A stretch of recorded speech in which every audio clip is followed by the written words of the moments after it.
जय श्री कृष्णा सनातनियों, आप सभी को फाल्गुन पूर्णिमा और होली की ढेर सारी शुभकामनाएं। हिंदू मान्यताओं के अनुसार हर साल बुराई पर अच्छाई की जीत की याद के रूप में फाल्गुन पूर्णिमा तिथि पर होलिका दहन किया जाता है और होली का पावन पर्व मनाया जाता है। फाल्गुन पूर्णिमा के दिन को ही लक्ष्मी जयंती भी कहते हैं। ऐसी मान्यता है कि आज ही के दिन धन की देवी माँ लक्ष्मी जी ने धरती पर अवतार लिया था और वे धरती भ्रमण के लिए भी आई थी। प्रिय श्रोताओं, आज इस वीडियो में मैं आपको सुनाने जा रही हूँ फाल्गुन पूर्णिमा में दो कथाएं। पहली कथा में हम फाल्गुन पूर्णिमा के दिन सुनी जाने वाली भक्त प्रहलाद और हिरण्यकश्यप की कथा सुनेंगे। दूसरी कथा में लक्ष्मी जयंती के शुभ अवसर पर सुनी जाने वाली माँ लक्ष्मी के पृथ्वी भ्रमण की कथा सुनेंगे। मान्यता है कि इन कथाओं को सुनने से यश, कीर्ति, धन, धान्य और संतान सुख प्राप्त होता है तथा मरणोपरांत बैकुंठ धाम की प्राप्ति होती है। आपसे निवेदन है, आप इन कथाओं का पूरा श्रवण अवश्य करें। तो आइए भगवान श्री लक्ष्मी नारायण के चरणों का ध्यान करते हुए इन कथाओं का श्रवण करते हैं। प्राचीन कथा के अनुसार महर्षि कश्यप की पत्नी दक्ष पुत्री दति के गर्भ से दो महान पराक्रमी बालकों का जन्म हुआ। इनमें से बड़े का नाम हिरण्यकश्यप और छोटे का नाम हिरण्याक्ष था। दोनों भाइयों में बड़ा ही प्रेम था। दोनों ही महाबलशाली, अमिट पराक्रमी और आत्मबल से संपन्न थे। दोनों भाइयों ने युद्ध में देवताओं को पराजित करके स्वर्गलोक पर अपना अधिकार कर लिया। एक समय जब हिरण्याक्ष ने पृथ्वी को रसातल में ले जाकर छुपा दिया, तब चारों ओर हाहाकार मच गया। भगवान श्री हरि विष्णु ने वराह अवतार धारण किया और पृथ्वी की रक्षा के लिए हिरण्याक्ष का वध किया। क्योंकि हिरण्यकश्यप अपने भाई हिरण्याक्ष को अत्यधिक प्रेम करता था, इसीलिए अपने प्रिय भाई हिरण्याक्ष के वध से दुखी होकर हिरण्यकश्यप दैत्यों को प्रजा पर अत्याचार करने की आज्ञा देकर खुद महेंद्राचल पर्वत पर तपस्या करने के लिए चला गया। वह भगवान विष्णु द्वारा अपने भाई की हत्या का बदला लेने के लिए श्री ब्रह्मा जी की घोर तपस्या करने लगा। इधर दैत्यों के राज्य को राजविहीन देखकर देवताओं ने उन पर आक्रमण कर दिया। दैत्यगण इस युद्ध में पराजित हो गए और पाताल लोक को भाग गए। देवराज इंद्र ने हिरण्यकश्यप के महल में प्रवेश करके उसकी पत्नी कयाधु को बंदी बना लिया। उस समय कयाधु गर्भवती थी, इसीलिए देवराज इंद्र कयाधु को लेकर अपने साथ अमरावती पर्वत पर जाने लगे। तब देवर्षि नारद ने पूछा, हे देवराज, आप कयाधु को कहाँ लेके जा रहे हैं? देवराज ने कहा, देवर्षि, इसके गर्भ में हिरण्यकश्यप का अंश है, मैं उसे मारकर इसे छोड़ दूंगा। यह सुनकर नारद जी कहने लगे, देवराज, इसके गर्भ में तो बहुत बड़ा भगवान भक्त है, जिसे मारना तुम्हारी शक्ति के बाहर है, इसीलिए इसे छोड़ दो। फिर नारद जी के कथन का मान रखते हुए देवराज इंद्र ने कयाधु को छोड़ दिया और अमरावती पुरी चले गए। नारद जी कयाधु को अपने आश्रम पर ले आए और उससे बोले, बेटी, जब तक तुम्हारा पति अपनी तपस्या पूरी करके नहीं आ जाता, तब तक तुम यहाँ आराम से रहो। कयाधु उस पवित्र आश्रम में नारद जी के सुंदर प्रवचनों का लाभ लेती हुई आनंद से रहने लगी, जिससे गर्भ में पल रहे शिशु पर भी गहरा प्रभाव पड़ा। समय होने पर कयाधु ने एक दिव्य पुत्र को जन्म दिया, जिसका नाम प्रहलाद रखा गया। इधर हिरण्यकश्यप की तपस्या पूरी हुई और वह ब्रह्मा जी से मनचाहा वरदान लेकर वापस अपनी नगरी लौट आया। जब प्रहलाद कुछ बड़े हुए, तब हिरण्यकश्यप ने उनकी शिक्षा की व्यवस्था की। प्रहलाद गुरु के सानिध्य में रहकर शिक्षा ग्रहण करने लगे। एक दिन हिरण्यकश्यप अपने मंत्रियों के साथ सभा में बैठा था। उसी समय प्रहलाद अपने गुरु के साथ वहां पर आए और अपने पिता को प्रणाम किया।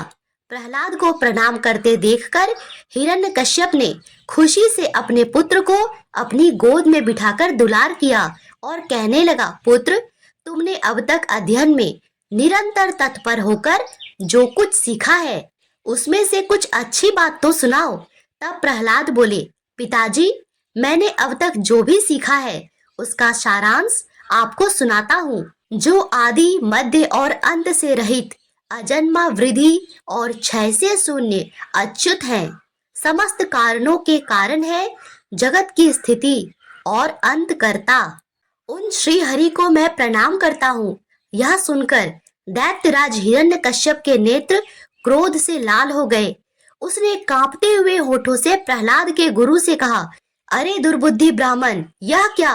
तूने मेरी आज्ञा की अवज्ञा करके इस बालक को मेरे परम शत्रु की स्तुति करना सिखाया।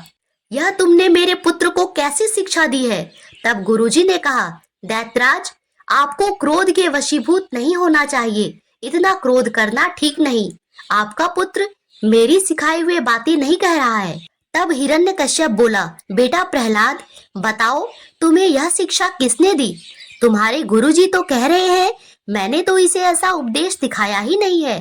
तब भक्त प्रहलाद कहने लगे, पिताजी, हृदय में स्थित भगवान विष्णु ही तो संपूर्ण जगत के उपदेशक हैं। उनको छोड़कर और कौन किसी को कुछ सिखा सकता है? हिरण्यकश्यप कहने लगा, अरे मूर्ख, जिस विष्णु का तू निशंक होकर स्तुति कर रहा है, वह मेरे सामने कौन है? मेरे रहते हुए कौन परमेश्वर कहा जा सकता है? फिर तो मौत के मुख में जाने की इच्छा से बार बार ऐसा क्यों बोल रहा है? ऐसा कहकर हिरण्यकश्यप ने प्रहलाद को विभिन्न प्रकार से समझाया, लेकिन प्रहलाद के मन में श्री हरि के प्रति भक्ति और असीम श्रद्धा भाव को वह कभी कम नहीं कर पाया। अंत में अत्यंत क्रोधित होकर हिरण्यकश्यप ने अपने सेवकों से कहा, यह तो बड़ा दुरात्मा है।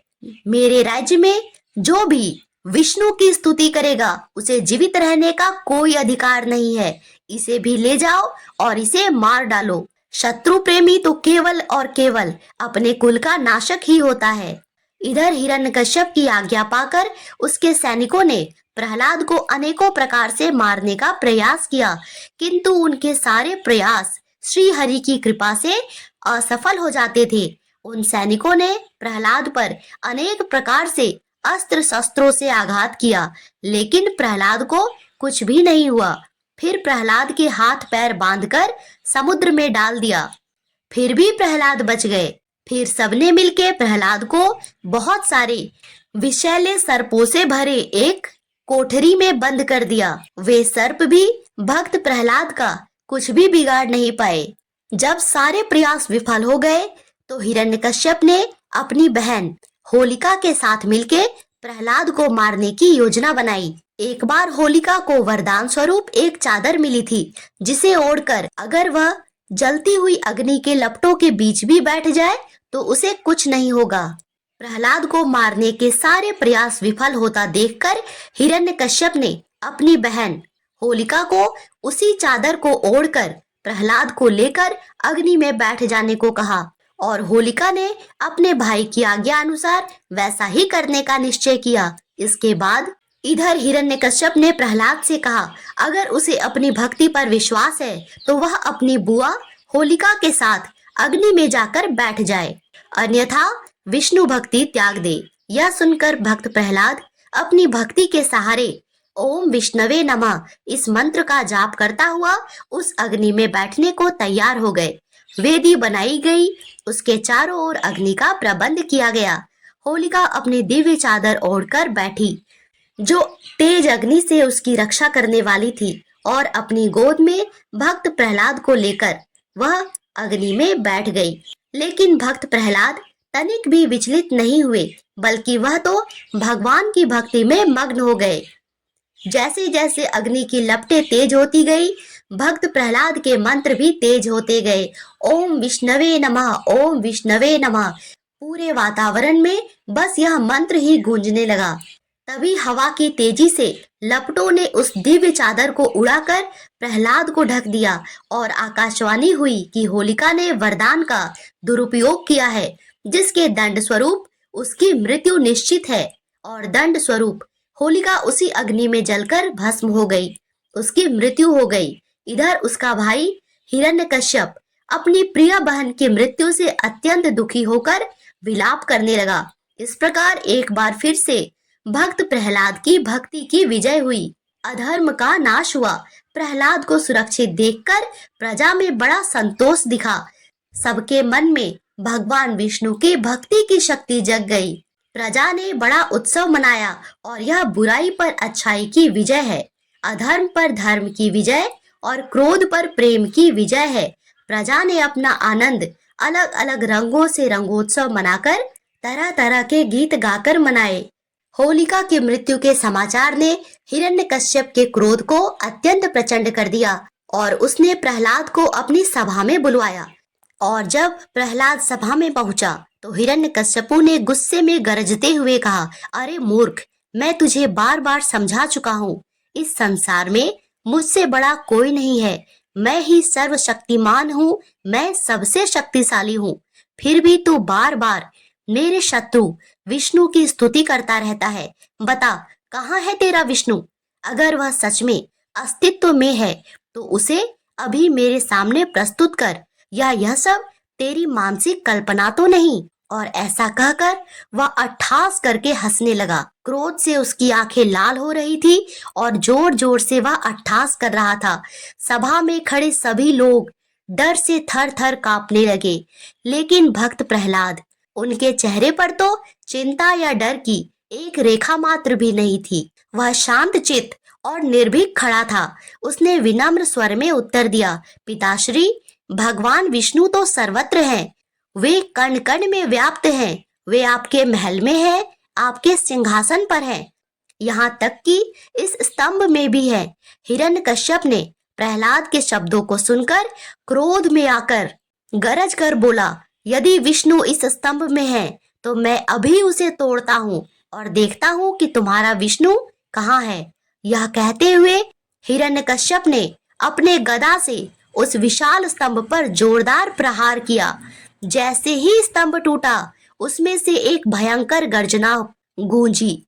देखते ही देखते स्तंभ के भीतर से भगवान नरसिंह, जो कि आधा सिंह और आधा मानव रूप में थे, प्रकट हुए। उनका रूप अत्यंत विकराल और दिव्य था। उनकी लाल लाल आंखों में भयानक क्रोध था और उनके तेजस्वी नखों में अपार शक्ति। हिरण्यकश्यपु भयभीत हो गया, परंतु अहंकार में डूबा वह उनसे लड़ने के लिए तैयार हो गया। अंततः भगवान नरसिंह ने संध्या के समय, जो कि ना दिन था ना रात थी, महल के द्वार की देहरी पर, जो ना कि अंदर थी ना ही बाहर, अपनी गोद में रखकर, जो ना आकाश था ना पृथ्वी, अपने नखों से, जो ना अस्त्र थी ना शस्त्र, हिरण्यकश्यप का वध कर दिया। इस प्रकार भगवान विष्णु ने अपने अनन्य भक्त प्रहलाद की रक्षा की और अधर्म का अंत कर धर्म की विजय स्थापित की। प्रेम से बोलिए, भगवान नरसिंह की जय। भक्त वत्सल भगवान श्री हरि विष्णु की जय। इसी के साथ लक्ष्मी जयंती के शुभ अवसर पर सुनिए माता लक्ष्मी की पृथ्वी भ्रमण की कथा। एक पौराणिक कथा के अनुसार भगवान विष्णु अपने निवास स्थान बैकुंठ में शेषनाग की सैया पर विश्राम कर रहे थे। माँ लक्ष्मी प्रभु के चरण दबा रही थी और गरुड़ इत्यादि प्रभु की सेवा में लगे हुए थे। इतने में नारद जी वहां आए। नारायण नारायण कहकर उन्होंने भगवान को और माता लक्ष्मी को प्रणाम किया और भगवान को बताया कि वे कई दिनों तक पृथ्वी लोक में भ्रमण करके वापस लौटे हैं और धरती की सुंदरता का वर्णन करने लगे। भगवान विष्णु और माता लक्ष्मी भी नारद जी के साथ साथ धरती की सुंदरता में मंत्र मुग्ध होते जा रहे थे। भगवान विष्णु ने भी धरती लोक भ्रमण करने की इच्छा जताई। ये सुनकर माता लक्ष्मी ने भी साथ जाने का आग्रह किया और कहा, स्वामी, मैं भी धरती लोक की सुंदरता को देखना चाहती हूँ। पहले तो भगवान विष्णु ने मना कर दिया और कहा, देवी, आप चंचल स्वभाव की हैं, आपका मन और चित्त स्थिर नहीं रहता। ऐसे में मेरा आपसे अनुरोध है कि आपका पृथ्वी भ्रमण में ना जाना ही हितकर होगा। परंतु देवी लक्ष्मी कहाँ मानने वाली थी। वो तो हठ करने लगी। इस पर भगवान विष्णु ने माता लक्ष्मी के सामने एक शर्त रखी और कहा, हे देवी, यदि आप धरती लोक जाना ही चाहती है तो आपको मेरी एक शर्त माननी होगी। आपको उत्तर की दिशा में नहीं जाना होगा। माता लक्ष्मी धरती पर जाने को बहुत उत्सुक थी। उन्होंने सोचा, अगर मैं एक दिशा में ना भी जाऊं तो क्या होगा, बाकी धरती तो भ्रमण करूंगी। उन्होंने ऐसा सोचकर, जैसी आपकी आज्ञा स्वामी, ऐसा कहकर शर्त स्वीकार कर लिया। तुरंत ही भगवान विष्णु और देवी लक्ष्मी अपने वाहन गरुड़ पर सवार हुए और पृथ्वी भ्रमण के लिए निकल गए। सचमुच वर्षा ऋतु के बाद धरती पर चारों ओर हरियाली ही हरियाली थी। चारों तरफ सुंदर फूल खिले हुए थे। पहाड़ और झरनों से भरा धरती के अद्भुत सौंदर्य का वर्णन ही नहीं था। ऐसे ही एक सुंदर फूलों से भरे बगीचे में भगवान विष्णु और माता लक्ष्मी उतरे और चारों ओर घूम घूम कर देखने लगे। भगवान विष्णु ने माता लक्ष्मी को पुनः उनकी शर्त याद दिला दिया। माता लक्ष्मी भी इधर उधर घूमने लगी। पृथ्वी की अलौकिक सौंदर्य में मंत्रमुग्ध होकर अनायास ही वे कब जो उत्तर दिशा की ओर बढ़ गई, उन्हें आभास भी ना रहा। जाते जाते उन्हें एक ऐसा बगीचा दिखाई दिया जिसके फूलों की सुगंध अत्यधिक मनमोहक थी। माता लक्ष्मी ने प्रभु श्री हरि के लिए भेंट स्वरूप ले जाने के लिए एक फूल तोड़ लिया। जैसे ही माता लक्ष्मी ने फूल तोड़ा, तत्काल ही भगवान विष्णु वहां प्रकट हो गए और माता से कहा, देवी, मैंने आपको उत्तर दिशा में आने से मना किया था, किंतु अपने चंचल स्वभाव के कारण आप आ ही गई और आपने बिना आज्ञा के इस बगीचे से एक फूल भी तोड़ लिया। इसे तो चोरी करना कहते हैं। यह सुनकर माता लक्ष्मी को अपनी भूल का आभास हुआ, पर विधाता की मर्जी के आगे किसी की नहीं चलती। देवी लक्ष्मी को ध्यान आया कि इस अनहोनी को टालने के लिए ही भगवान विष्णु उन्हें धरती पर आने ही नहीं देना चाह रहे थे। तभी भगवान विष्णु ने कहा, देवी, अब आपको इस फूल की कीमत चुकानी है और अपनी भूल का प्रायश्चित भी करना है। आपकी प्रायश्चित पूरी होने के बाद मैं स्वयं आपको बैकुंठ वापस लेने के लिए आऊंगा। ऐसा कहकर भगवान विष्णु पुनः गरुड़ पर सवार होकर बैकुंठ लौट गए और माता लक्ष्मी अत्यंत दुखी होकर अपने प्रायश्चित को पूरा करने के लिए अग्रसर हुई। माता लक्ष्मी ने एक गरीब लड़की का रूप धारण किया और उस बगीचे के माली के घर के पास आई और आवाज लगाया, कोई है क्या? मुझे प्यास लगी है, मुझे पानी दे दो। यह सुनकर माली अपने झोपड़ी के अंदर से बाहर आया। आकर देखता है कि एक छोटी सी बच्ची फटी पुराने कपड़े पहने दयनीय स्थिति में खड़ी है। वह माली विष्णु भक्त था और एक दयावान परोपकारी मनुष्य था। उसे उस गरीब लड़की पर दया आ गई। उसने उसे पीने के लिए जल और खाने के लिए कुछ भोजन भी दिया। वैसे तो वह माली भी बहुत गरीब था, इसीलिए ज्यादा कुछ तो उसके पास नहीं था। फिर भी जो कुछ भी था उसने उस लड़की को दिया। फिर माली ने उस लड़की से पूछा, तुम कौन हो और कहां से आई हो? माता लक्ष्मी ने माली को अपना नाम लक्ष्मी बताया और कहा, मैं एक गरीब लड़की हूँ, मेरी देखभाल करने वाला कोई नहीं है। मैं किसी दूसरे गांव से रास्ता भटककर यहाँ आ पहुँची हूँ। मैं यहाँ किसी को नहीं जानती हूँ। क्या तुम मुझे अपने घर में रहने दोगे? बदले में मैं तुम्हारा सारा काम कर दूंगी। यह सुनकर माली सोचने लगा कि इतने छोटे से झोपड़ी में पहले से ही वह अपनी पत्नी और 3 बेटियों के साथ रहता है। खेतों में उगी फसल बेचकर जैसे तैसे गुजारा करता है। ऐसे में एक और सदस्य के लिए गुजर बसर कैसे होगा? परंतु माली एक दयावान व्यक्ति था। माली को लक्ष्मी पर दया आ गई और माली ने लक्ष्मी से कहा, हाँ हाँ क्यों नहीं, मेरी 3 बेटियां हैं। आज से तुम भी मेरी बेटी हो। अब से मेरी 3 नहीं 4 बेटियां हैं। और उस गरीब लड़की लक्ष्मी को अपने झोपड़ी के अंदर ले गया। जैसे ही माता लक्ष्मी ने माली के घर में प्रवेश किया, माली की तो किस्मत ही चमक उठी। उसकी आमदनी बढ़ने लगी। खेतों से फसल की जगह मानो स्वर्ण ही निकलने लगे। उसने पैसे जमा करके एक गाय खरीद लिया और वह गाय भी ढेर सारा दूध देती थी। इस तरह माली का जीवन सुखपूर्वक व्यतीत होने लगा। जब भी माली की पत्नी भोजन बनाती तो लक्ष्मी कहती, माँ भोजन तो मैं ही बनाऊंगी, और तरह तरह के व्यंजन बनाती। पहले तो सब भूखे रहते थे, पर अब पेट भरकर स्वादिष्ट भोजन खाते थे। ऐसे ही दिन बीतने लगा और उस शहर के राजा को माली के बारे में पता चला कि रातों रात यह व्यक्ति अमीर बन गया है। राजा सोचने लगा, होना हो इस व्यक्ति को कहीं से तो गड़े खजाने मिले हैं या फिर इसने नगर में चोरी की है। उसने कोतवाल को भेजकर माली को पकड़ लिया और पूछने लगा, बताओ अचानक से तुम्हें इतना धन कहाँ से मिला? माली एक ईमानदार और धर्मात्मा व्यक्ति था। उसने राजा को अपनी मेहनत के बारे में बताया, परंतु राजा ने उसकी बात नहीं मानी और उसे दोषी करार देते हुए जेल में बंद कर दिया। उसी रात्रि को माता लक्ष्मी के कोप से राजा के महल में आग लग गई। सारी संपत्ति जलकर खत्म हो गई और स्वप्न में माता लक्ष्मी ने राजा से कहा, हे राजा, मेरी बात ध्यान से सुनो। एक राजा का पहला कर्तव्य अपनी प्रजा का पुत्र के समान पालन करना है। माली ने अपनी मेहनत से इकट्ठा किए धन के बारे में तुम्हें बताया, किंतु तुमने उस पर अविश्वास कर उसे दंड दे दिया। यह तुम्हारी इसी भूल का परिणाम है।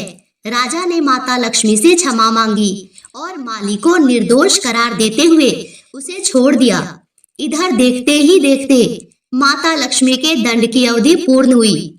उस रात जब सब सोने जा रहे थे तो माली के घर में एक कोठा था जिसमें बहुत सारे सामान रखे थे। माली की पत्नी उसी कोठे में सोती थी। माता लक्ष्मी ने कहा, माँ आज कोठे पर मैं सोऊंगी। तो माँ ने कहा, ना बेटी ना, तू वहाँ डर जाएगी। पर लक्ष्मी नहीं मानी और कोठे पर सोने चली गई। माली बाहर के दरवाजे के पास सोता था। आधी रात में जब सब सो चुके थे तो माता लक्ष्मी उठी और नजर घुमाकर चारों तरफ देखा। देखते ही चारों तरफ धन दौलत जेवर जवाहरात इत्यादि भर गए और फिर माता लक्ष्मी जाने लगी। जैसे ही माता लक्ष्मी ने दरवाजा खोला, माली की आंख खुल गई। वह बोला, बेटी लक्ष्मी, इतनी रात को कहाँ जा रही हो? तभी माता लक्ष्मी अपने असली स्वरूप में आ गई। माली आश्चर्य से ये सब देख रहा था। उसे अपनी आंखों पर विश्वास ही नहीं हो रहा था। माता लक्ष्मी माली से बोली, तुम एक दयालु, परोपकारी और बहुत ही भले इंसान हो। तुमने मुझ अनजान को भी अपने घर में शरण दिया और हमेशा मेरे प्रति दया भाव रखा। इसी कारण तुम्हें इतनी आमदनी हुई और तुम गरीब इंसान से एक धनी इंसान बन गए। मैंने भूलवश तुम्हारे खेत से एक फूल तोड़ लिया था जिसकी सजा के स्वरूप मुझे इतने दिनों तक तुम्हारे यहाँ रहना था। आज मेरी अवधि पूरी हुई। अब मैं वापस बैकुंठ जा रही हूँ। माली आश्चर्य से ये सब सुन रहा था। उसके हाथ जुड़े हुए थे, आंखों से लगातार अश्रु की धारा बह रही थी। भक्ति भाव से उसका चेहरा चमक रहा था और साथ ही उसे बहुत ग्लानि हो रही थी क्योंकि उसने माता लक्ष्मी से अपने घर के काम भी करवाए थे। उसने लज्जा से अपना सिर झुकाते हुए माता लक्ष्मी से क्षमा मांगी। रोते रोते उसने बोला, हे माता लक्ष्मी, मुझे क्षमा कर दो। मैंने आपके साथ बहुत बुरा व्यवहार किया है। माता लक्ष्मी ने कहा, तुमने एक अनजान लड़की की इतनी सहायता की। तुम एक भले इंसान हो, इसीलिए मैं जाते जाते तुम्हें धनवान बनने का आशीर्वाद देती हूँ। और देखते ही देखते माली का घर महल बन गया और माली अपने पत्नी और बच्चों के साथ एक राजशाही जीवन जीने लगा। माँ लक्ष्मी भी भगवान विष्णु के साथ गरुड़ पर सवार होकर बैकुंठ चली गई। माली और उसका पूरा परिवार जीवन भर माता लक्ष्मी और भगवान विष्णु का गुणगान करता रहा। उन्होंने अपने घर में भगवान विष्णु और माता लक्ष्मी का एक मंदिर बना लिया और उनकी नित्य पूजा करता था। इससे उसने एक धर्म भी सीखा, वह था हर असहाय व्यक्ति की मदद करने का धर्म। हे माता लक्ष्मी, जैसे आपने माली के घर अन्न और धन से भर दिए, वैसे ही सबके भरना। प्रेम से बोलो माता लक्ष्मी की जय, भगवान विष्णु की जय।